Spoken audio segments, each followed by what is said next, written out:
na ang mag-partner na mas paliliwanagan tayo pagdating sa batas. Mga payo ng mga abogado, mga usaping abogado na mas malinaw na pag-uusapan para mas maintindihan natin. Kumpanyera ng Bayan, si Attorney Rina Seco at ang Panyera ng Bayan, si Attorney Cam, Cheryl Adami Molina. Dos Kumpanyeras sa DZRH Radio, DZRH TV at DZRH Online. Bago mo kasuhan, bago ka pumirma, bago ka makipagkasundo, makinig muna sa Dos Kumpanyeras. Dos Kumpanyeras. Magandang gabi Pilipinas, ito pa ang programang Dos Kumpanyeras. At ako pa nagsasalang panyera ng bayan, Attorney Rina Seco, tuloy-tuloy sa pagbabalita, tuloy-tuloy sa serbisyo. Sama-sama tayo, Pilipino. Dos Kumpanyeras. 22nd of the month of February. Kumusta po kayo ngayong Pebrero 22? Tama ba yun? Tama, no? 22 yung 22. Kumusta po kayo? Napakainit ng panahon. Sana po ay hindi umiinit ang ulo ninyo. Sabi ko doon sa kasama ko sa opisina noong isang araw, napakalamig daw. Kasi malakas ang aircon. Sabi ko, halika dito, papainitin ko ulo mo. Ngayon wala akong solusyon sa mainit na panahon. Anyway, hanggang 7:30 po tayo ng gabi. Sana hindi mainit ang ulo nyo. Cool lang, ha? Pero kahit napakainit ng panahon, so cool lang tayo. Bawal uminit ang ulo dahil prone, tama ba ako, Kenneth Revel, prone sa stroke, sa high blood kapag laging mainit ang ulo? Dos Kumpanyeras. Maganda po ang ating talakayan tonight. Although sasabihin ng iba ay semantics lang yan mga words lang yan. Pero these words matter, no? Kapag pinag-usapan po yung mga nakasaad doon sa ating dokumento, especially, no? Kapag ka ito ay nag-a-appear, lumalabas doon sa kopya ng titulo ng ating property. Dos Kumpanyeras. Paano kung nakalagay ay married? Paano kung married na pero ang nakalagay sa title ay single? And ready to mingle, parang si Het Del Moro. O kaya naman, nakalagay doon, spouses. Mary and Joseph. Yan. Spouses Mary and Joseph. O kaya naman, Joseph married to. Yan ang nakalagay sa titulo. Ano nga ba ang ibig sabihin ng mga katagang ito kapag nakikita sa titulo ng ating property? Dos Kumpanyeras. Yan po ang ating tatalakayin tonight. May pagkakaiba po yan, ha? Kaya at least, tonight, hopefully, malaman natin ang pagkakaiba at kung sakasakali kayo ang buyer ng property o kaya naman yung title ng property ninyo ay alinman dyan ang nakalagay. At least, alam ninyo ang ibig sabihin nito. Ayan, hanggang 7:30 po tayo ha at sasagutin ko ang inyong mga questions patungkol sa ating talakayan tonight. By the way, thank you very much, no? Itong tanong na ito ay triggered, no? Ang tanong na ito ay triggered by one question last night, yung spouses spouses dyan sa Ilagan Isabela na nagtanong sa atin. Thank you very much. Dos Kumpanyeras. Ano na nga pangalan nila, Kenneth? Si Ma'am Joy at saka si Sir Wesley. Sila yung nagtanong nito kagabi. Pero minabuti ko pong talakayin tonight para mas bigyang linaw at mas maintindihan pa ng ating mga kababayan. Ito si Ma'am Joy Rivero at saka Sir Wesley Rivero at magandang gabi din sa inyo, Joel Noriega. Magandang gabi po. Naimbag arabi, kada kayo amin apo. Dos Kumpanyeras. At ang ating mga tagapakinig sa iba't ibang panig dyan sa Ilocandia. Magandang gabi po sa inyo, lalong-lalo na kay Ma'am Grace Recta and of course sa kanyang anak. At magandang gabi din po sa inyo, Ma'am Irene Almodovar Gael Enriquez, ang aking online PA. Thank you very much. Itong si Mami Belen Rivera, magandang gabi din po. Eduardo Narvaez, Charo Abram, Dinya Asuncion Herman, Kenneth Arevalo. Sabi ni Kenneth, oo, kapag mataas ang BP, pag laging galit at mainit ang ulo, ayan. Mag-ice coffee break muna, sabi ni Gael Enriquez. At magandang gabi din po sa inyo, Ma'am Marilug Di Guzman. At Mami Belen Rivera, Roxanne Costo, Eva Duques na Imbag Arabiin, nanonood sa atin dyan sa North California. Si Ramel Maluto dyan sa Guimaras at Josephine Garimbao mula naman sa Michigan. Itong si Eduardo Narvaez and Kenneth Arevalo. Magandang gabi po sa inyong lahat. Daddy Roel Resho, good evening sa iyo. Dos Compañeras. Nanonood din po sa atin, nabuhay nagparamdam, no? Sinong nagsabi sa inyong multo lang ang nagpaparamdam? Pati si Gael na hindi si Sandy Navarro na hindi naman multo, nagpaparamdam tonight. Magandang gabi sa iyo, Sandy Navarro. And of course, itong si Pancha Sabordo Jr. at Daddy Roel Resho. Dos Compañeras. Siyempre, meron pa rin po tayong bonus question at sasagutin po ninyo, no? Para magkaroon ng tsansa na manalo ng 500 pesos tonight. Ang tanong sa ating bonus question, ibibigay ko na, no? Para at least antabayanan ninyo, no? Dahil ang sagot po nito ay matatalakay natin as we go along. The question is, kung walang prenuptial agreement ang mag-asawa at ikinasal sila na effective na ang family code, sino ang may-ari ng properties na napundar habang single pa? Ipadala po bilang private message sa akin at dyan ko po kukunin ang inyong ang mananalo tonight. But of course, sana po nakafollow kayo sa Dos Compañeras Facebook page. Dapat nakafollow kayo sa atin. Dos Compañeras. At yung may mga properties dyan, pakitingnan, silipin na po ang nakalagay sa inyong title. Ito ba ay Gael Enriquez, single? O kaya naman ay Roel Resho, married to Mami Lynn Resho? O kaya naman ay spouses Roel and Lynn Resho? Ganyan ba nakalagay sa inyo?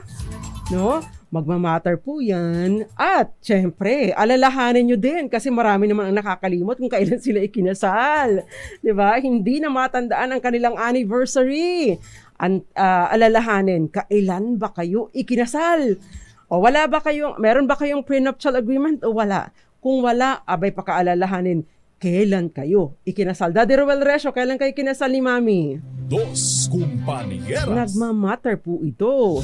Napaka-importante, di ba? Yung mga araw ng kasal bagaman at yung iba dyan ay gusto nang kalimutan, ibaon sa limot ang araw ng kasal dahil yun ang araw daw ng kanilang pagpasok ng kanilang kamalasan. Sana hindi naman ganun ang sitwasyon ninyo. But anyway, no? Diba, alalahanin muli kung kailan kayo ikinasal dahil kung ikinasal po kayo, no? August 3, 1988 onwards. No? Ibig po, at wala po kayong prenuptial agreement, wala kayong kasunduan kung ano ang sasaklaw sa pagmamay-ari ng inyong properties, ang default na property regime ninyo is absolute community of property. Anong ibig sabihin nito? Lahat ng mga ari-arian, bago pa kayo ikasal, hanggang sa mga ari-arian na-acquire ninyo during the marriage, pagmamay-ari ninyong dalawa ng napangasawa mo. Kahit wala siyang ambag, kayong dalawa ang nagmamay-ari dito. Maliban na lamang yung mana na tinanggap during the marriage. Kung ang mana ay tinanggap bago kayo ikasal, ay kayong dalawa ang nagmamay-ari nito. Pero kung tinanggap ito na kayo ay kasal na, solong pagmamay-ari ito ng tumanggap. Dos Compañeras. Malinaw po yun Kapag tinanggap or minana ang property bago ang kasal, kayong dalawang kinasal ang nagmamay-ari dito. Kapag ang property ay minana during kasal na kayo, solong pagmamay-ari ito ng tumanggap. Pero may mga pagkakataon namatay na bago pa kayo ikasal, no? Tapos, hinati lang ang properties. Nagkaroon lang ng settlement of properties habang kayo ay kasal na. Sino ang nagmamay-ari ng property? Is it exclusive or is it absolute community of property? Dos Compañeras. Ang sagot, it is still part of the absolute community of property. Bakit? Nalipat lang ang title ng panahong kasal na kayo pero naging pagmamay-ari mo na ito noong namatay yung nagpapamana. Bakit? Ang pagmamana ay nangyayari sa moment ng pagkamatay ng nagpapamana. Ibig sabihin, kung 12 o'clock namatay si tatay, 12:01, ikaw na ang may-ari ng property. Ikinasal ka the following year, daka pa lang nalipat sa'yo ang title. Pagmamay-ari din ninyong dalawa. Bakit? Naging pagmamay-ari mo na yun bago ka pa ikasal. Bagaman at ang paglilipat ng titulo ay nangyari lamang nung ikaw ay kasal na. Dos Compañeras. Napaka-crucial po ng mga detalye, no? At kapag ka po nagkakaroon ng kasuhan, ito po mga napakaliliit na detalyeng ito, kailangan ninyong patunayan, no? Kaya importante, alam ninyo kailan kayo kinasal, kailan namatay ang nagpapamana, kailan ninyo natanggap, halaga po ang mga detalyeng ito. Dos Compañeras. Okay, ito po yung general rule. Sa ilalim po ng Family Code, lahat ng mga properties na napundar during the marriage are generally considered pagmamay-ari ninyong dalawa. Maliban na lamang kung napatunayan or mapatutunayan na ito ay eksklusibong pagmamay-ari ng iisang asawa lamang. Take note, meron na agad na automatic na presumption na kayong dalawang nagmamay-ari. Kaya ikaw na nagsasabi na, hindi, akin lang ito. Kailangan mong patunayan na iyo talaga ito. At kailangan mong patunayan na tinanggap mo ito nang kayo ay kasal na. Dos Compañeras. Bakit? Bagaman at ito ibinigay sa'yo, para sa'yo lang nung ikaw ay single pa, ito ay nagpo-form part ng absolute community of property. Ang tanging hindi sinasaklaw ng absolute community of property ay mana na tinanggap ninyo during the marriage. Dos Compañeras. Kaya nasa iyo ang burden of proof na patunayan, no? Nasa iyo ang bigat ng pagpapatunay na ito ay akin lang ito. Wala kang parte dito. Tinanggap ko ito bilang mana ng panahong tayo ay kasal na. Yan. Dos Compañeras. Medyo parang unfair. Ganun talaga Kaya tayo, hindi tayo dapat na adverse or hindi dapat natin kini-question, no? Yung mga taong gustong pirmahan ng prenuptial agreement. Yun ba yung issue nila Bea? Ni Bea at saka ni Dominic? Yun ba yun? I'm not so sure. Updated ba kayo Gael at saka Sandy Navarro? Dos Compañeras. Anyway, magandang gabi po sa inyo. June Bacarce, tsaka si Hilario Enriquez, nakikinig sa atin sa Dos Compañeras. Si Marcelo M, si Sandy, sabi niya, ayoko na isipin, Attorney Rina, kinalimutan ko na ang date ng kasal. Si Daddy Rowell noong 1994 sila ikinasal ni Mami. Okay, yung iba mga nag-detox na daw dahil napakainit ng panahon. Magandang gabi, Chona, dyan sa Las Piñas City. Magandang gabi din po, no? Masanta siya Labi, Met Ed Sicayo, kay Jason Abulencia, Pancho Sabardo Jr., magandang gabi sa Tita Ami Miraflor Garcia. Nagkita ba kayo ni Tita Sita, Tita Ami? Si Daniel Laguno and Princess Rosales, gayon din si Moonbeats at Miss Marilu Di Guzman. Sabi niyo, life is really so complicated. Ay, totoo dyan, Tita Ami. Si Froey Vita, magandang gabi dyan sa Angeles City, sa Pampanga. Eli Abanto, magandang gabi. At si Misen Hamilia Abetria Maricor Angeles, Ma'am Irene Almodovar, Ibeth Cross Balaso, and eto, nanunood din po sa atin napakaraming iba pa. Hindi ko mahabol, napakarami po ninyo. But thank you very much. Good morning, good afternoon, good evening, and good night. Marites Libres Liedo. Magandang gabi po sa inyo. Dos Compañeras. Si Frodo the Chihuahua ay nanunood sa atin dyan sa Dubai. Nakikinig din ang balas ng teacher sa Indonesia, si Jennifer Villalobos. Favorite topic niya ang annulment. May magpapaanal po ba? Dos Compañeras. Pipiliin niyo pong mabuti ang inyong lawyer ha. I-double check po ninyo. Meron pong iba kasi na nagpipretend. At wag niyo pong papatusin yung mga fixers. Wag niyo rin pong papatusin yung nagsasabi na ito no appearance. Hindi po yun totoo. Dos Compañeras. Anyway, ipagpatuloy po natin ang ating talakayan. So, nakita nyo na ba yung title ninyo? Nakita nyo na ba kung nakalagay dyan ay single o kaya ay spouses or married to? Tingnan po ninyo. Dahil yan po ang sunod na tatalakayin natin sa atin pong pagbabalik. Again, meron po tayong bonus question. Kung walang prenuptial agreement ang mag-asawa at ikinasal sila na effective na ang family code, sino ang may-ari ng mga properties na napundar habang single pa? Ipadala po bilang private message sa akin at dyan po ako pipili ng isang mananalo ng 500 pesos tonight. Magbabalik po ang Panyera ng Bayan. Ilan po muna mga paalala. Dyan lang po kayo. Dos Compañeras. Pañeras. 6 minutes before 7. Nagmamadali ang oras? Anyway, tinatalakay po natin yung mga katagang lumalabas sa ating title. Spouses o kaya married to o kaya single. Kapag ka po single, ay walang issue yan. Except, no?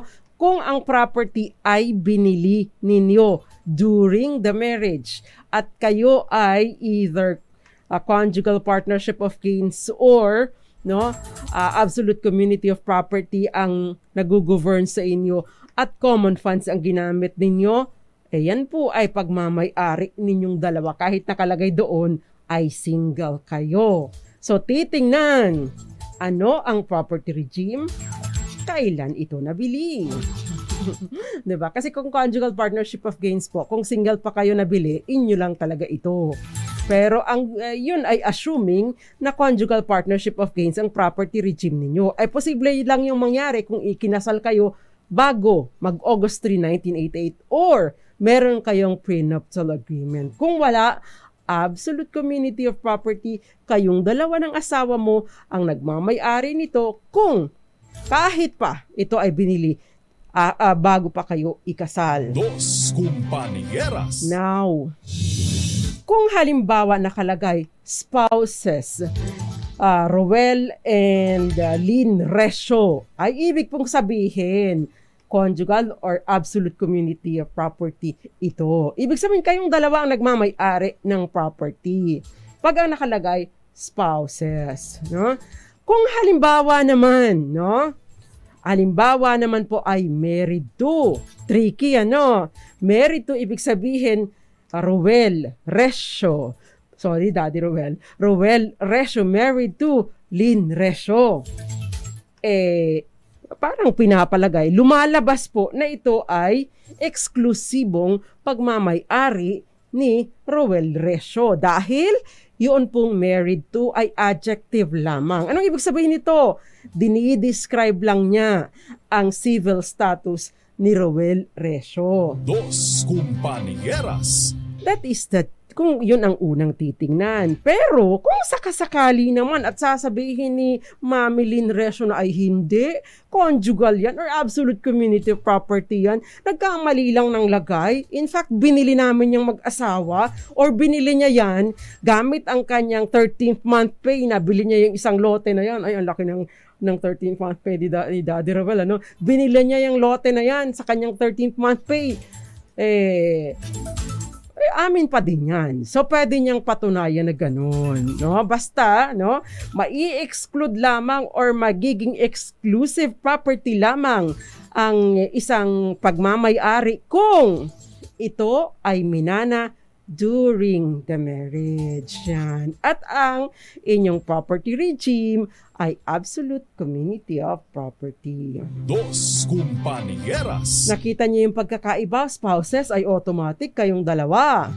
Married to, yung asawa mo, married to ABCD, ano lang yun, description lang yun, exclusive property ni kung sino man ang nakapangalan doon. Although, kung sakasakali, pwede pong i-rebut or pwedeng talunin ng isang matibay na ebidensya noong asawa. Na so pwede nyo sabihin, kaming dalawa yan ang pinambili dyan, ganito. Ayan, hindi yan manang. Dos compañeras. Paano mo mapoprove?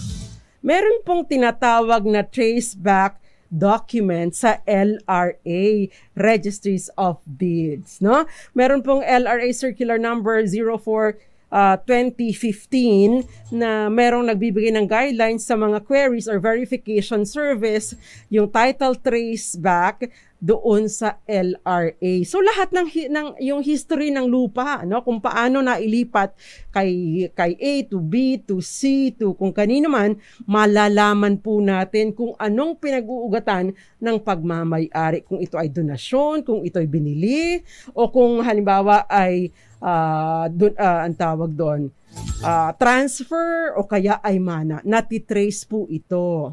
Dos compañeras. That is of course assuming titled ang property ninyo. Dos compañeras. Okay, so again, spouses, ibig sabihin kayong dalawang nagmamay-ari, married to, the presumption is exclusive property ito ng nakapangalan doon, married lang kung kanino, although pwede pa rin questionin na sa pamamagitan ng matibay na ebidensya at sabihin na, hindi, binili namin yan. Pagbili, kayong dalawa ang nagmamay-ari. Pag mana, kahit pa nakalagay dyan ay married to, ay solong pagmamay-ari ng nagmana. Dos compañeras.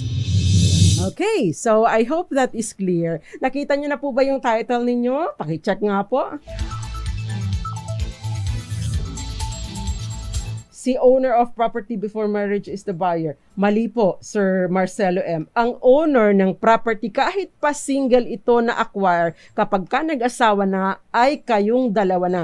Pag kayo ay absolute community of property, ang property regime. Or kung wala kayong property regime, wala kayong prenuptial agreement, I mean, ang property regime na default is absolute community of property at lahat ng pagmamay-ari mo nung single ka pa, kahit minana mo ito nung single ka pa, kayong dalawa na ang nagmamay-ari. Kaya yung asawa mo, Sir Marcelo M., may karapatan doon sa property na nabili mo or minana mo bago pa kayo magpakasal. Dos compañeras.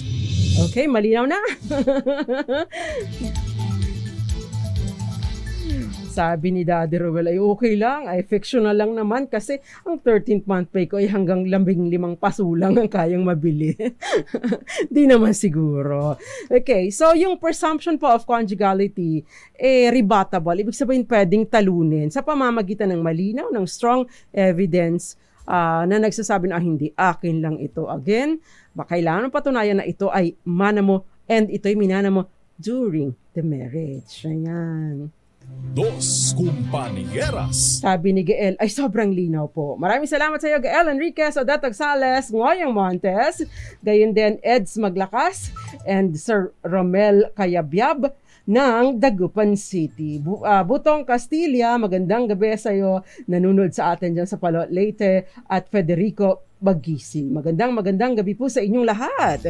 Okay, ito yung question. Meaning po ba nito sa legality ba ang mga napundar na lupa, ang married to or spouses is the same or kahit single, conjugal pa din, kasal na kayo?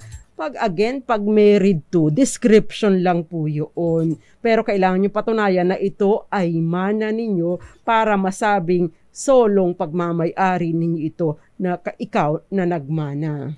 Dos compañeras. Pero kung na-acquire po ang property, no? binili ang property kahit pa nakalagay dyan ay single, sa inyong dalawa pa rin po yan. Ang kailangan lang ipakita nung nagsiklaim na sa amin dalawa yan, binili ito during the marriage or even prior to the marriage, because lahat ng ari-arian, kayong dalawa ang nagmamayari except mana na tinanggap during the marriage. Pag mana itinanggap bago ang kasal, kayong dalawa ng asawa mo ang nagmamay-ari dito. Dos Kumpanya. Unfair, ano? Anyway, si Marie Chris, kulang po naliwanagan. Wala palang karapatan yung ex ko sa lupa ko. 7 years separated tapos namatay parents ko. Hindi ko pa pinahiwalay ang share ko kasi baka lumabas married to ako. Thanks, attorney. Naliwanagan po ako. I am very happy. Thank you, Marie Chris. Dos Compañeras.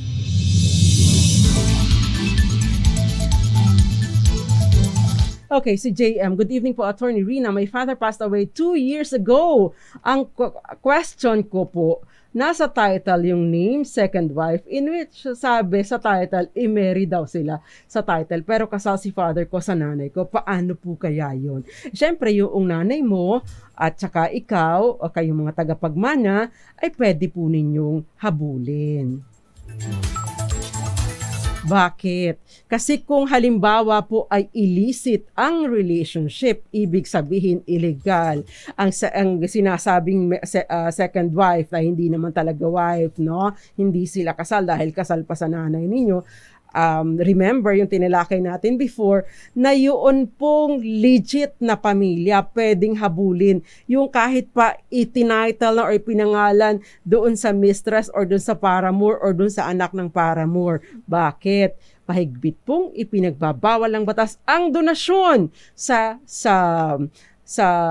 paramour o sa mistress. Yun.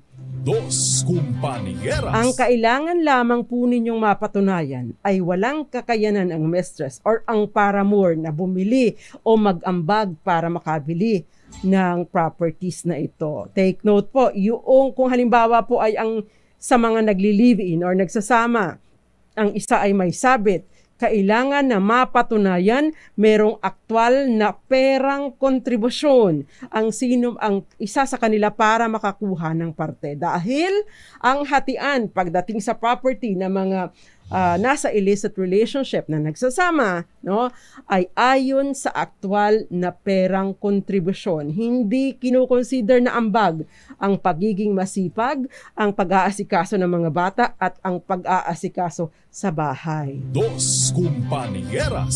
So ang kailangan pong patunayan ninyo ay, well, una, nakapunto na kayo kasi kayo ang legal na pamilya. Pangalawa, kailangan po ninyong patunayan wala siyang kakayanan. Kung hindi man patunayan, sabihin natin na yung other woman ay merong kakayanan, kailangan po ninyong patunayan din naman na yung tatay ninyo ay may ambag doon. Yun. So, again, actual na perang kontribusyon. Dos Compañeras. May lupang nakapangalan, spouses, parents po namin. Namatay ang mother namin in 2015. Nag-asawa naman si tatay namin 2017, pero hindi po sila kasal. Namatay ang tatay namin 2023, inaangkin ng second wife yung lupa kasi doon sila nagtayo ng bahay, wala po silang anak. May right ba si second wife? Dos Compañeras. Actually, wala pong karapatan si second wife. Bakit? No? Actually, hindi second wife. Yung kinakasama. Bakit? Ang pagmamay-ari pa rin ito ng nanay ninyo at ng tatay ninyo. Yung kinasama niya, bagaman at single na siya, no? I mean, biyudo na siya nung nakisama siyang muli sa iba, ay property na na-acquire nilang dalawa ng nanay nyo. So, ibig sabihin, ang magpaparte dito ay magpaparte dito ay kayong mga pamilya niya, kayong mga anak niya.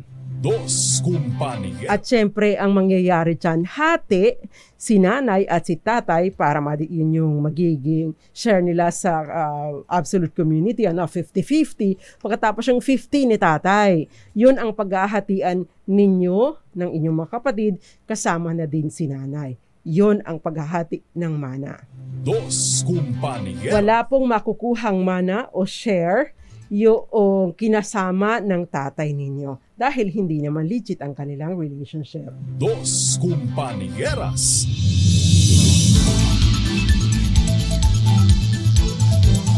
Sabi ni Sandy, ay ganun. Sabi ni Daddy Ruel, ganun po talaga kapag nagpakasal, lahat ng iyo ay kanya. Kanya yun. Kaya yung may mga plano magpakasal soon, may panahon pa. Mag-isip-isip, sabi nga dyan si DZRH announcement. Wag puro harot. Ay, tama ka dyan, Daddy Ruel. Dos Compañeras. Oh, may next question dito. Attorney, kasal ako pero yung pinakasalan ko, kasal pala sa iba. Di pa divorced. Naghiwalay kami nang nalaman ko na niloko niya ako. Wala kaming anak. Nag-buy ako ng property, hiwalay na kami pero di legal. Nakalagay married to. Di kaya ako magka-problema later on? Dos Compañeras. Yun po yung hirap kahit pahiwalay ka na, no? Hindi legal ang inyong paghihiwalay or walang deklarasyon ng korte na void ang inyong kasal. Kapag ka nag-purchase ka ng property, lumalabas pa din married to or spouses, mga ganyan. Kasi kapag ka nakita yung status mo, no, ay sasabihin ng Registry of Deeds, yung dokumento na nagpapakita na may consent dito ang asawa mo or nagbenta ka ng property, asan yung description, asan yung pirma ng asawa mo, yun yung malaking problema eh. Dos Compañeras. Lalo na ito kung sabi niya nag-buy, ibig sabihin bumili, o kasal pa, yun nga talaga ang lalabas. Actually, kung tutuusin niya under normal circumstances, maaring sabihin na, tayong dalawa ang may-ari niyan, kasal pa tayo eh. Tayong dalawa ang nagmamay-ari niyan, hindi ikaw lang. But then again, no, going back to yung desisyon ng Korte Suprema sa isang kasong Palermo versus Palermo, kung saan kinasal sila, tapos eventually na-declare na void ang kanilang kasal.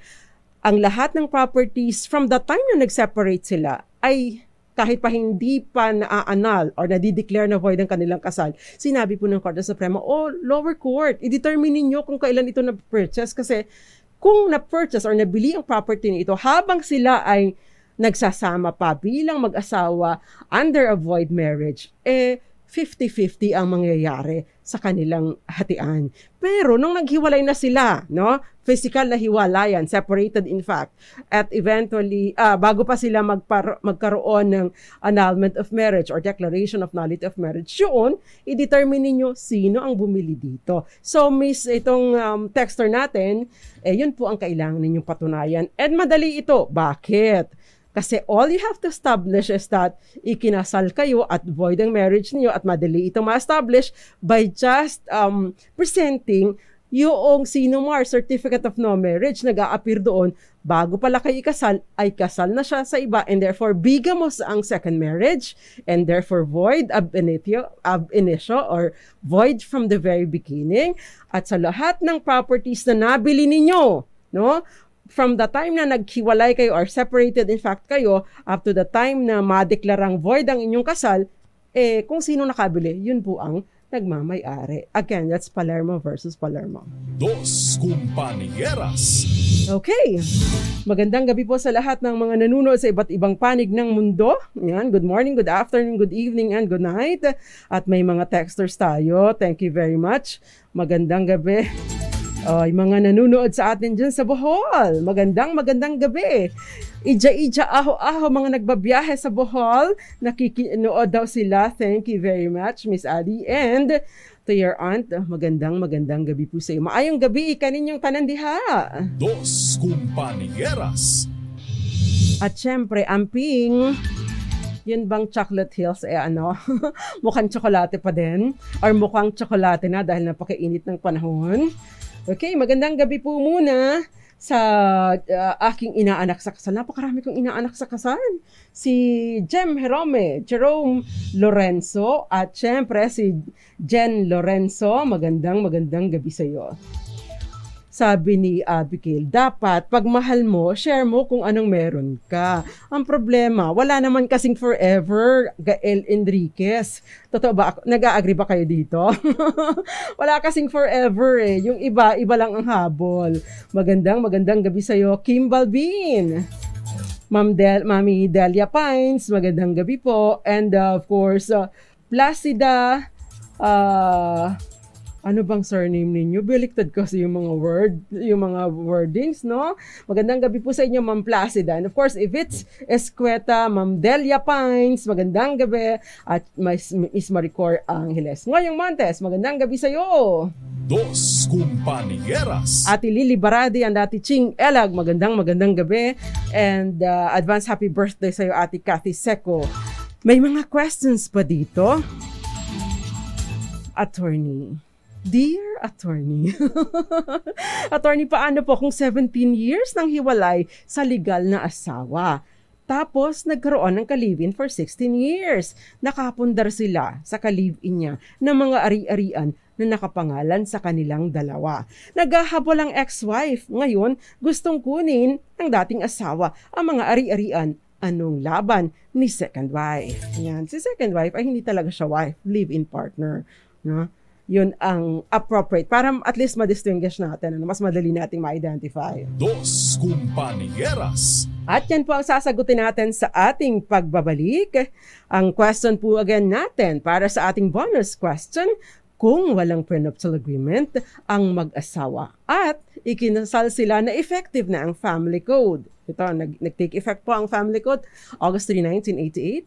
Sino ang may-ari ng properties na napundar habang single pa? Ipadala po bilang private message sa akin, Attorney Rina Seco na messenger. Doon ko po mababasa ang inyong mga sagot. Magbabalik pa ang programang Dos Compañeras minus Attorney Cam. Ako po ang nagsasolong panyera ng bayan, Attorney Rina Seco. Diyan lang po kayo. Dos Compañeras. We have 10 minutes bago matapos ang ating programa. Napakarami pa po mga questions pero sisikapin ko pong sagutin abot sa aking makakaya. Before we pause for commercial, paano daw kung 17 years nang hiwalay sa legal na asawa tapos merong ka-live-in, 16 years nakapundar sila ng ka-live-in niya ng mga ari-arian na nakapangalan na sa kanilang dalawa. Naghahabol ang ex-wife. Ngayon, gustong kunin ng dating asawa. Anong laban ng second wife? Ang question ko, yun pang paghihiwalay, ito po ba ay may basbas ng korte o nagkasundo lang sila na hiwalay na tayo, dyan ka, dito ko, bahala ka na sa buhay mo, bahala ako sa buhay ko. Yun po ba ang sitwasyon? Kung halimbawa po ay hiwalay na sila ng legal, ibig sabihin nakat ng ang kanilang kasal. So ibig pong sabihin pareho ng libre itong si lalaki at saka itong kanyang kinakasama, kung gugustuhin ay may kakayanan na sanang magpakasal. Abay, ang sinasabi po sa Article 148 ng Family Code, no, ay co-ownership, no, ang kanilang arrangement, no. Kung halimbawang pwede nang magpakasal pero without the benefit of marriage, nagsasama sila pero walang hadlang para magpakasal, sana co-ownership. Ibig sabihin 50-50 sila sa mga ari-arian at kahit pa walang ambag na pera ang isa sa kanila, yung isa ay taong bahay, nag-aasikaso ng household, nag-aasikaso kay mister, nagmamanage ng household, yun pong effort na yon ay tinatanggap bilang ambag and therefore 50-50 pa sila. However, iba po sa sitwasyon na yung lalaki sa kasong ito ay may asawa pa at hindi, ibig sabihin ay kasal pa at hindi pa nullified or hindi pa declared void ang kanilang kasal, in which case 149 will take effect. Ibig pong sabihin, or 149 of the Family Code will govern, ibig pong sabihin actual monetary contribution. Sino or kanino nagmula ang pera? Kung halimbawa po, yung babae may ambag na pera, di yung babae dapat na makihati in proportion sa kanyang naging ambag. Kung kumikita ang properties, in proportion sa kanyang naging ambag. So yung pong share dapat nung lalaki mapupunta sa legal na asawa at sa kanyang mga tagapagmana. So depende po sa naging sitwasyon. Dos Compañeras. Ang sino man na nagkiklaim na akin ito, may share ako dito, ay siya ang magpuproduce ng patunay na may share nga siya. Especially, nakapangalan doon sa dalawa, yung property. Dos Compañeras. Kahit pa naman nakapangalan doon sa dalawa yung property, kung yung halimbawa babae o yung lalaki ay wala namang ambag, kung sino po ang totoong merong ambag, yun po ang dapat na or yun po ang may karapatan doon sa property. Dos Compañeras. Very clear po ang paliwanag sa married to at spouses. Sa title namin, wife married to husband, kahit po man ako. Meaning attorney, pwede ko nang gawin kahit ano sa property. Planning kasi ako na ibigay sa aking anak na laging nagsasaklolo sa amin kapag may sakit kami. Pwede naman po yun. Pero later on, take note, kapag ka ibinigay ninyo ito, i-donate ninyo ito sa isa ninyong anak at meron pa kayong ibang mga anak, no? Later on, kapag ka nawala po kayo, maari po itong i-count bilang advanced legislative, ibig sabihin paunang pamana. So mangyayari niyan, magkakaroon po ng collation. Ibig sabihin, pag nag-compute po sa estate ninyo na magiging subject ng hatian later on, yung paunang natanggap ng inyong anak na binigyan niyo ng property ay i-compute pa rin po at sasabihin na may natanggap ka na kung halimbawang hindi yun, halimbawa, let's say 10 million pesos, tatlo ang anak ninyo, so divided by 3. Pero kasama po sa computation yung natanggap na niya. So divided by 3. Kung halimbawa sobra-sobrang natanggap niya, kailangan po niyang magbalik sa kanyang mga kapwa tagapagmana para maging patas ang hatian. Unless of course, doon po sa deed of donation ninyo na ibibigay ninyo sa anak ninyo, no, ay nakasaad po doon na hindi ito magiging bahagi ng manahan later on at ito ay binibigay ko lang ng kusa in consideration doon sa kanyang pag-aasikaso at pagsasaklolo sa amin from time to time. So, kailangan pong malinaw kung gusto ninyo itong maging bahagi ng kanyang mana or separate ito at magmamana pa siya later on sa kung anumang mga ari-arian na matitira ninyo. Dos Compañeras. May na-award po na lupa sa amin ang gobyerno na binenta ng asawa ko. Hindi naman ako nakapirma. Sabi sa akin, wala akong right kasi sa title, pangalan lang niya, hindi po ako kasali. Pero kinunan po ako ng ID. Dos Compañeras. Kung ito po ay grant ng gobyerno, I would assume wala po kayong prenuptial agreement, may karapatan po kayo dito. Bilang asawa, kailangan po ng pahintulot ninyo para maidispatcha ang ari-arian o anumang ari-arian na bahagi ng absolute community of property. Sa mga ganitong sitwasyon, sinasabi po ng batas na void ang anumang transaksyon na in-enter into ng isang asawa, ng isang spouse na walang pahintulot ng kanyang kabiyak. But, kung sakasakali po, it serves as a continuing offer sa inyo para magbigay ng pahintulot sa naging bentahan. However, pwede po ninyong, within 5 years, pwede po ninyong ipadeklara sa korte na walang bisa ang bentahan. Actually, yun pong buyer nito ay maaring i-consider na in bad faith. Why? Hindi siya nag-exercise ng due diligence kasi kahit pa nakalagay doon ay single ang asawa niyo or kahit sa kanya lang nakapangalan, una po dapat na tinatanong kapag ka nagpo-purchase ng property, are you single or are you married? Not because you're interested, but because kung halimbawa married ang nagbibenta, dapat mayroong pagsang-ayon ang asawa, lalo na kung ito po ay bahagi ng absolute community or conjugal assets, unless of course kapag mana, kahit pa nakalagay doon ay married to Rina Seco, ay wala akong pakialam doon, yung asawa ko lang kung may asawa ako, di ba? Dos Compañeras. Ayan, so pwede po ninyong habulin, you have 5 years para ipadeklara na walang bisa ang naging bentahan. Dos Compañeras.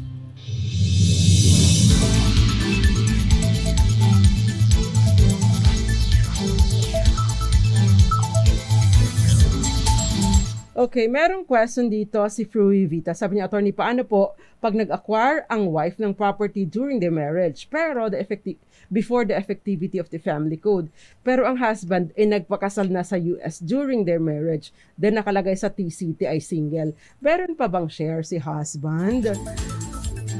Actually, habang married pa, since purchase ito, meron pa din pong share si husband. Now, kung ikaw si wife, no, what can you do? Ano ang pwede mong gawin para hindi makinabang dito yung asawa mo?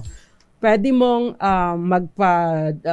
magpa-legal separation because ang pag-aasawa ng iba habang kayo ay kasal pa is marital infidelity or pagpapakasal sa iba na maaring maging ground for legal separation. Now, kapag ka legal separation, yun pong erring spouse o yung nagbigay ng dahilan para magkaroon ng legal separation ay maaari pong mawalan ng parte doon sa mga paghahati-hatian sa kanilang mga properties. Bakit? Kasi na full forfeit po in favor of the children or kung walang children, in favor of the innocent spouse ang share ng isang erring spouse. That's one thing that you have also to consider kung sakasakali. Dos Compañeras. Ay, wag nyo nang tanungin kung bakit wala akong asawa. O kailangan requirement ba ang pag-aasawa? Hindi naman. Okay, next question. Meron pa tayong 1 minute. Attorney, given po na ang property ay exclusive, pwede bang wag nang isali sa deed of donation ang tanggalin na ang married to sa title to avoid issues or hassles later on? Example po, burden that you need to prove that the property is exclusive. Kasi kapag pupunta kayo sa RD, hindi po i-allow na incomplete ang inyong data. Hindi nyo naman pwedeng sabihin na single ka, samantalang meron kang asawa, hindi po ba? Kasi lalabas at lalabas po yun sa record mo. Dos Compañeras. Yung property ko, nabili ko, single pa ako, hinilugan ko at natapos ako, may asawa na ako. Pero nang nagbabayad, wala man lang ambag ang asawa ko. Nagsundalo ako, ginawa ng asawa ko, nilipat sa pangalan ng tatay niya ang title ng lupa na di ko naman alam. Namatay si father niya at gusto ng mga kapatid ng asawa ko hatiin. Ano ang habol ko? Dos Compañeras. Yung fraudulent transfer to someone else ay hindi po yun nagbubunga ng legal na titulo. Therefore, pwede po ninyo siyang ipadeklara na void o walang bisa at ipakancel ang title, manghingi kayo ng danyos perwisyo although patay na pala yung tatay, yung father-in-law ninyo. So pwede po ninyo itong habulin. Kailangan lamang po ninyong ipatunayan na hindi kayo sumali sa bentahan. Bakit? Yung asawa po ninyo walang karapatan na ibenta ito. Although kayong dalawa ang nagmamay-ari ng property, kailangan pa rin ng pagsang-ayon ninyo. Kailangan po ninyo magsampa ng petisyon sa korte, ipanalify po ninyo yung naging bentahan, ipa-declare na walang visa ang bentahan or void ang bentahan, ipakancel ang titulo, pwede kayo manghingi ng danyos perwisyo at i-reconvey. Anong ibig sabihin nito? Ibalik sa inyo ang pagmamay-ari ng property. At dyan na po natatapos ang ating programa ngayong gabi. Dos Compañeras. Ang tanong, kung walang prenuptial agreement ang mag-asawa at ikinasal sila na effective na ang family code, sino ang nagmamay-ari ng property sa napundar habang single pa? Ito po ay conjugal o kaya naman ay bahagi ng absolute community of property or silang dalawang mag-asawa ang nagmamay-ari nito. Dos Compañeras. At ang winner tonight, congratulations sa iyo, sumagot siya na silang dalawa po ang nagmamay-ari ng property. Silang mag-asawa po ang nagmamay-ari ng property or bahagi po ng absolute community of property. Congratulations sa iyo, Pancho Sabordo Jr. Dos Compañeras. Ipadala po sa akin ang inyong GCash number. Sa akin po, dahil sa akin po manggagaling. Yan, ito po ay courtesy. Ano ba ito? Wait, abono ko na ba ito o dagdag pa to ng isang sponsor natin? Pero maraming salamat po sa inyo. At marami po dapat naman may mananalo pa. Kaya lang hindi naka-follow. Kaya next time, dapat naka-follow po kayo. Kasi nag-check din po ako habang nagko-commercial. Dos Compañeras. Magbabalik po ulit tayo bukas. Same time, same channel, same station. At same beautiful face. Kasama ko po, Het Del Moro. Inaaliw ko lang po ang sarili ko. Anyway, magsama-sama po ulit tayo bukas, 6:30 hanggang 7:30 ng gabi. Dito lang po sa DZRH Dos Compañeras. Ang tabayan na susunod na programa para sa mga impormasyon tungkol sa ating kalusugan. Attorney Rina Seco po, tuloy-tuloy sa pagbabalita, tuloy-tuloy sa serbisyo. Sama-sama tayo, Pilipino. Dos Compañeras.